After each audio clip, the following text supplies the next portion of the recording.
Welcome to another installment of 5-Minute Tones. On today's video, I want to show you a live AM4 preset that I've put together based around the Bogner ECSTACY models. I've done a couple of gigs with the AM4, this preset, and this Modern, and I've really been enjoying this combination.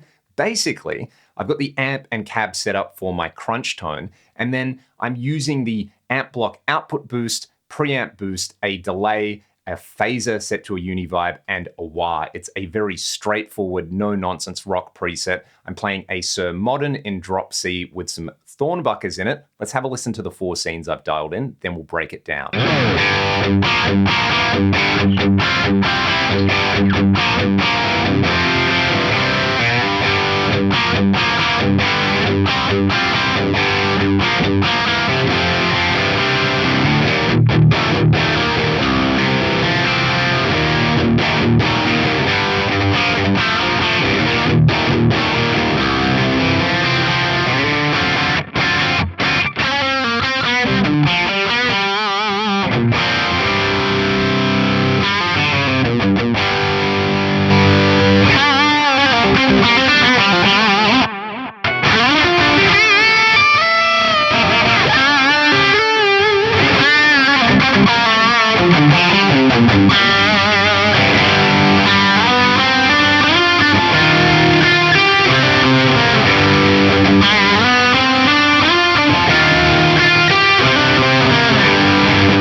This preset is a combination of this Euro Blue amp model. You can see where I've got it dialed in at the moment, and my free LTTV Mix 7 cab IR. You can grab that one by following the link in the video description. I've got the low cut at 40 Hertz and the high cut at 5 kilohertz, and that might seem a little bit extreme, but this is designed to be played really loud, and I find bringing the high cut down to around 5 kilohertz with this sort of amp tone on there just sits nicely with the band. Again, dial that one in to taste. You'll notice, as a point of difference from the Euro models on the other Fractal products, they have a dedicated Euro Blue and then Euro Blue Modern. In here, we have the structure switch, so we can switch between the vintage or modern mode on there. There's also a bright switch on here, and the bright switch plays a big part of the overall tone and character. I'm going to turn it off so that you can hear it. Let's start with it off and then I'll kick it in.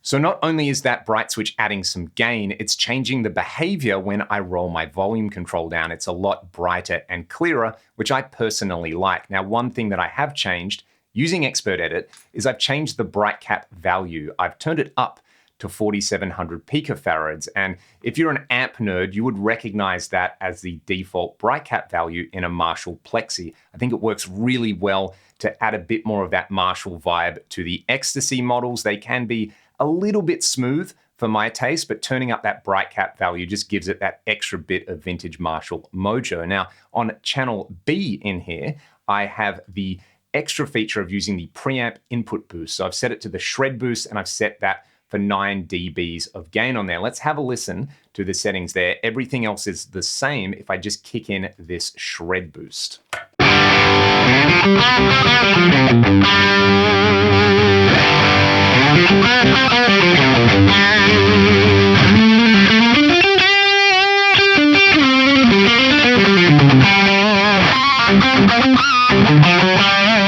For channel C in the amp block, I've got the Euro Red model on here. Same settings with the basic controls on there, but I've set the structure to vintage instead of modern. I've also got the bright cap on, but I'm just using the stock value. Let's just have a listen to the difference between vintage and modern on the Euro Red.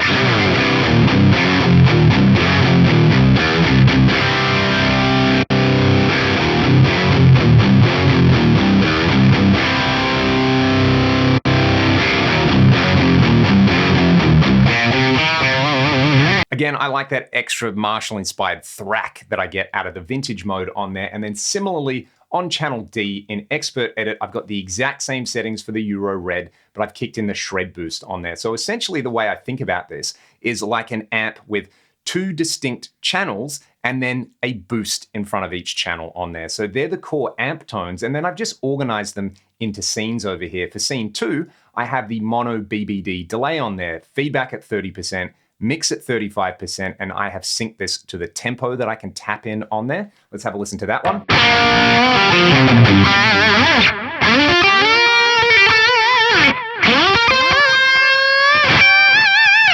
The gigs that I've been doing with this rig have been in mono, so using the mono BBD works really nicely. On channel B of the delay block over there, you can see I've got it set to the vintage digital. This one has the tempo set as a dotted 8th note delay, so I can do those classic rhythmic echoes. You'll notice that the amp block is back on channel A.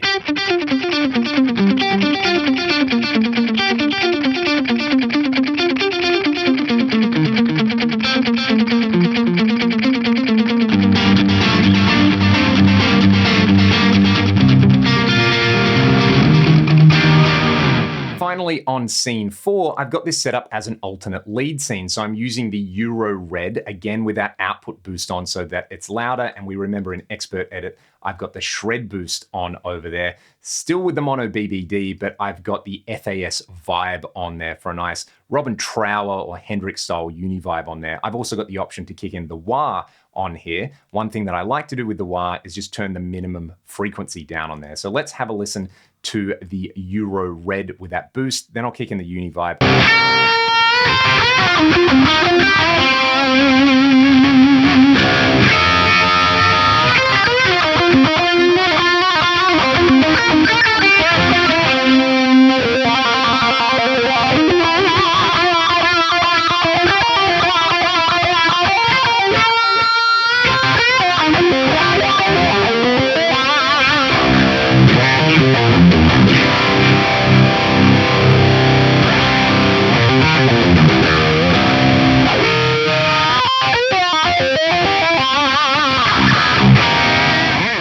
Been enjoying this preset on the AM4 because it's so straightforward, and it really has made me strip back my main preset on here to the bare essentials. What do I need? A crunchy amp that I can boost that will also sound nice when I clean it up with my volume control. I like a bit of delay for my lead scene, and I like having a bit of wobble and the option to use a wah as a cheat code on some solos. And that's about it. I can just focus on actually playing guitar and enjoying the gig on there. I do have a version of this, of course, where I've set up the lead delays as a stereo delay on there in case I do have the opportunity to play with this in stereo. The gigs I've been using this preset for have mostly been mono, so I've really stripped it down. You know, it would be lovely to have like a pitch block in here so that we could get some stereo micro pitch on the presets, but I think the Dimension Chorus does a great job of that. And of course, there's so many great stereo effects in here as well, but sometimes, you know, simple is better for rock and roll, and just having an amp that you really like the sound and the feel of, and a couple of little additions on there works really well. And furthermore, it fits in my gig bag. Cannot complain about that at all. I'd love to hear your thoughts in the comments section below. And if you like what I'm doing here on the channel, there's links to the music that I make with my band Ragdoll and my Patreon. Have a great day. I'll see you next time.